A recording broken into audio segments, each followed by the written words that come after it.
Hello and welcome to Race for the White House, our daily show on US politics. Our top story today is Kamala Harris's big new speech on the economy, where she's made several new proposals. Harris is hoping to diminish her opponent Donald Trump's lead in public opinion on key economic questions. Also on today's show, former President Donald Trump is using his name power for a non-political purpose, selling luxury watches. All of this and much more, so let's get going. Vice President Kamala Harris delivered a pivotal speech in Pittsburgh aimed at reclaiming blue-collar voters from Donald Trump. For weeks now, polling has shown that American voters trust Donald Trump more on one key issue, the economy. That could be a crucial advantage with just over a month to go for the US elections. So Harris made a big speech on the economy in Pennsylvania in an effort to reclaim the advantage on this key issue. She began by acknowledging that for many Americans, inflation and prices are simply too high. Harris batted for a federal ban on corporate price gouging and for building 3 million new homes to address the country's housing shortage. She also proposed a range of policies aimed at reducing living costs and expanding opportunities. It also involves giving first-time homebuyers financial assistance. She also promised to reduce the costs of childcare and care for senior citizens. Also, Harris said that she would cut taxes for middle-class families, promising that more than 100 million Americans would benefit.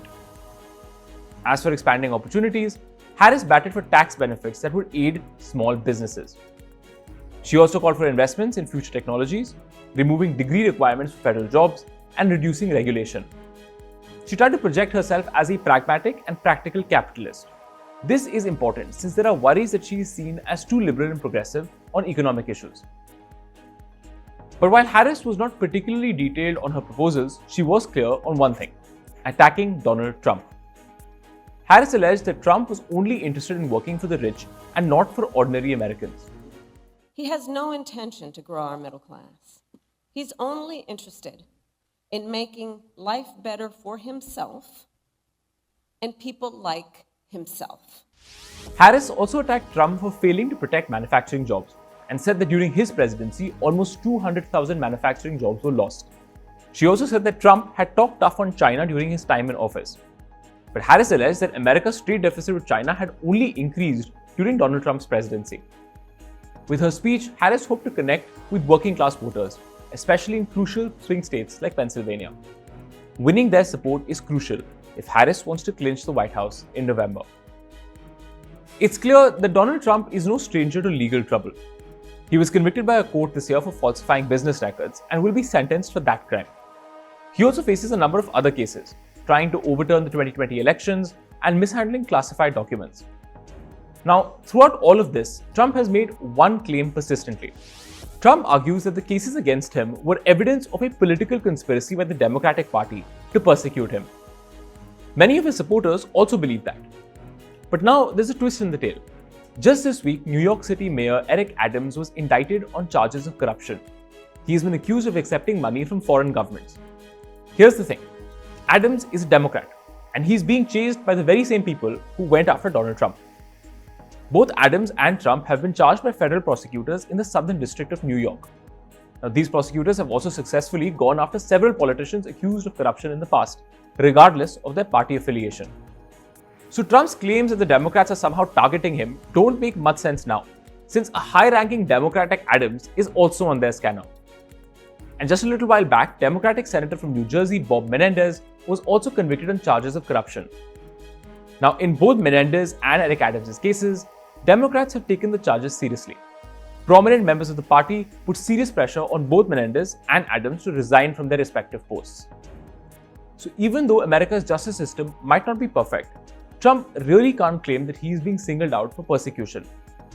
Regardless, the former president is likely to continue making this issue a talking point on the campaign trail. Running for president of the United States can turn out very, very well for you, even if you don't win. There's the added fame, the name recognition, which can make you a globally recognized figure. There's also the financial rewards that come with being so famous. No one understands that better than Trump, who has made millions of dollars in recent years after his presidency. Donald Trump is now promoting a new line of luxury watches, with prices reaching as high as $100,000. On social media, Trump announced his branded merchandise, Trump watches, just 40 days before the election. These watches are truly special. You're going to love them, Trump wrote on Truth Social. However, a disclaimer on the website reveals that neither Trump nor his company designed or manufactured the watches. In fact, the watches are produced by a company called the Best Watches on Earth LLC, which licensed Trump's name for this venture.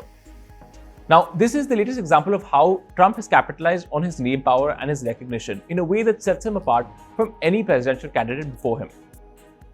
Since launching his campaign, Trump has earned millions selling various merchandise featuring his likeness. Last year, he made $7.2 million through a deal with an NFT company selling digital trading cards. He's also sold golden sneakers, Trump-themed Bibles, and recently launched Trump coins made of silver. Like the watches, Trump coins are a part of a licensing deal, and Trump promoted them through a video shoot at Mar-a-Lago, which is his resort in Florida. Despite claims that these sales don't directly benefit his campaign, they also operate under paid license agreements, which allow Trump to profit from the sale of these products. Trump's merchandising strategy reflects a long history of branding and licensing which has benefited him. While the watches and other items claim not to be tied directly to his campaign or to the Trump organization, they are nonetheless part of his extensive branding efforts. President Biden has signed an executive order aimed at improving the situation on gun violence in America. One of the key goals is improving active shooter drills in schools, which have seen several shooting attacks in the past. While many schools currently conduct these drills, there is limited research on how effective they are. And the Biden-Harris administration wants to make sure that these drills are safer and could also reduce potential trauma for students. Additionally, a new task force has been established to assess threats from machine gun conversion devices and untraceable 3D printed firearms. This task force will also recommend legal measures to ensure community safety. Now, the Biden administration is urging Congress to pass common sense gun safety laws, including bans on assault weapons and bump stocks. Vice President Kamala Harris emphasized that the right to be safe is a civil right, while President Biden called for unity against the gun lobby. But getting any legislation through Congress on gun control is always difficult in American politics. Joining us now to discuss this is our White House correspondent, Rohit Sharma. Rohit, thanks for joining us. Could you tell us a little bit about what Biden is trying to do with these policies? Has he been particularly active on this issue in the past? Well, the issue absolutely is very close to President Biden's heart. I mean, he was a senator 30 years ago when he championed the cause of restricting gun access some 30 years ago or so. So I think that obviously is there a sense of President Biden leaving his legacy. He only has, what we call in the lame duck session, about 3 months left, and I think he wants to do whatever he can. The executive order was about making sure that children in schools have training and they are able to do and perform drills, when there's an active shooter. Now, he said in his remarks, this is something he never thought he would have to sign. And it's unfortunate that he has to sign funding for it and making sure that kids are trained in school to be able to be protected when there's an active shooter on campus. So really heartbreaking. Vice President Kamala Harris joined him as well, and she talked about how gun violence is an epidemic, and the Congress obviously needs to do what it needs to do, and that these measures would restrict some of the violence. Another aspect of this executive order was making sure that people cannot use 3D guns and cannot convert normal guns into machine guns. And I think very important executive order as far as gun violence is concerned. And, just as a follow-up, could I ask you, how much of an issue do you think this is going to be in the election that's going to happen in November? Now, how big of an issue is this? It is a massive issue. And it's a massive issue for Democratic supporters. It is an important issue for all Americans, but it is not a topic of discussion in the 2024 election. Now, the election has been dominated by economy, immigration, abortion access, and then foreign policy. And there was a polling that came out not too long ago where gun violence was at the bottom of the list. So is this a political measure, or is this being done to sway some voters? Maybe there are independent voters that probably could get swayed after this executive order. but not many Americans are talking about gun violence in this election cycle. It's more about economy. It's more about, is Trump better, or is Trump's vision of America better than what we're seeing in Biden and Harris administration? I think that's dominating the conversation, largely because the election has become more about personalities and less about policies. So yes, it is an epidemic. It needs to be talked about. Everybody agrees that uh, Congress should act on it, and they should make laws to restrict gun access, especially when it comes to automatic and semi-automatic weapons. But that's really not being discussed. I mean, we honestly did not even get to see the politicians and though both these candidates, I should say, talk about it during debate. It was just, it was mentioned but not discussed thoroughly, as one would expect from a presidential cycle. So it is an issue. It is a relevant issue, but it's definitely not dominating the headlines. And maybe today's announcement was to bring back focus to such an important issue. And Rohit, a final question from my end.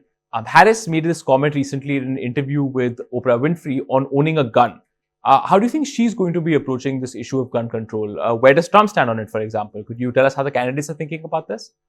Look, even Kamala Harris has said that she owns a gun, and she said that she is a defender of the Second Amendment, and she doesn't want to take the guns away.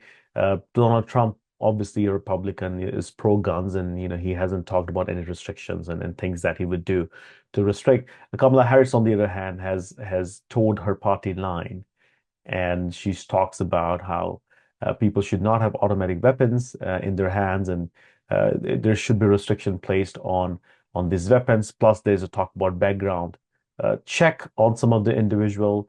Some of the states control their own gun laws. There's something called as conceal and carry. Some states want you to have your license, to carry your gun license when you're carrying a gun, and while others don't. So there is no comprehensive strategy or policy when it comes to owning guns in the U.S. And I think that's what is what Democrats want. They want to be able to put laws in the Constitution that could define or have a uniform strategy about how to own guns in America. Republicans, on the other hand, feel like whenever you're tinkering with some of these laws or making new laws, you are attacking the Second Amendment, which was written 260 some years ago. So a very polarizing issue. Donald Trump, unmoved from his position about what he thinks about guns, and Kamala Harris has her opinion. It sort of has evolved her opinion on this issue, but largely sticking with the Democratic Party line and trying to appeal to independent voters who she thinks would vote for her on this issue. But there's a very small number of people from polling that would decide if they want to vote for Kamala Harris, depending on what her position on gun control in America is. Rohit, thanks so much for your time. Moving on, we now have our next segment, Poll Watch, where we break down the latest numbers from the opinion polls for the 2024 elections. The national race remains tight between Kamala Harris and Donald Trump. According to a New York Times Siena poll, Harris is leading in the national polls with a 49% approval rating, while Trump is trailing at 46%, which is 1 percentage point down from his regular rating in the last couple of days. In the swing state of Michigan, Harris maintains a lead at 49% of public support, while Trump is behind at 47%. In Pennsylvania, Harris again holds a narrow lead of 49% to Trump's 48%. In Nevada, Harris leads Trump with 49% of public support to Trump's 48%. And in the state of North Carolina, Harris and Trump are at a tie, locked in at 48%. In the state of Wisconsin, Harris is maintaining a lead at 50%, while Trump is at 48% of public support. And in the state of Arizona, Trump leads with 49% of public support, while Harris is behind with 47%. And finally, in Georgia, Trump has a 49-48 lead over Harris. Despite the polls showing a neck-and-neck race, political experts say that the numbers could still shift dramatically, given how many undecided voters are making their calls in the coming days. And now we bring you some developments from American politics that you might have missed. First, Donald Trump is set to hold a rally again at the site of the first assassination attempt against him. Trump announced that he will hold a rally in Butler, Pennsylvania on October 5th. Remember that this is the town where he narrowly escaped an assassination attempt on July 13th. Trump will honor firefighter Corey Comparatori, the 50-year-old father who was shot and killed during the attempted assassination. Trump will also recognize 2 other Americans who were wounded by the shooter. Moving on, Donald Trump has announced that he will meet with Ukrainian President Volodymyr Zelensky during the latter's visit to America. Ukraine's leader is in the country right now to meet with America's top political leadership and secure more support for the war with Russia. He has already met with President Biden and with Vice President Harris. But Zelensky's relationship with Trump and the Republican Party has been very, very difficult. Trump has made clear that he wants to push for an end to the Ukraine war and has not categorically said that he wants Ukraine to win. The Republican Party has also been reluctant to give Zelensky more money. Trump himself has clashed with Zelensky and has criticized him in the past. So this meeting could be absolutely crucial for America and its Ukraine policy, should Trump win in November. And finally, some good news for Kamala Harris.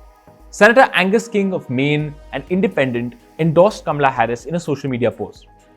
King praised Harris as someone who was steady, calm, and solid on national security issues.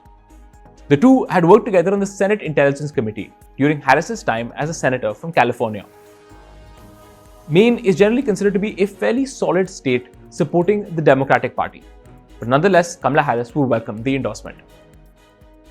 That's all we have for you on this week for Race for the White House. That's all we have for you this week on Race for the White House.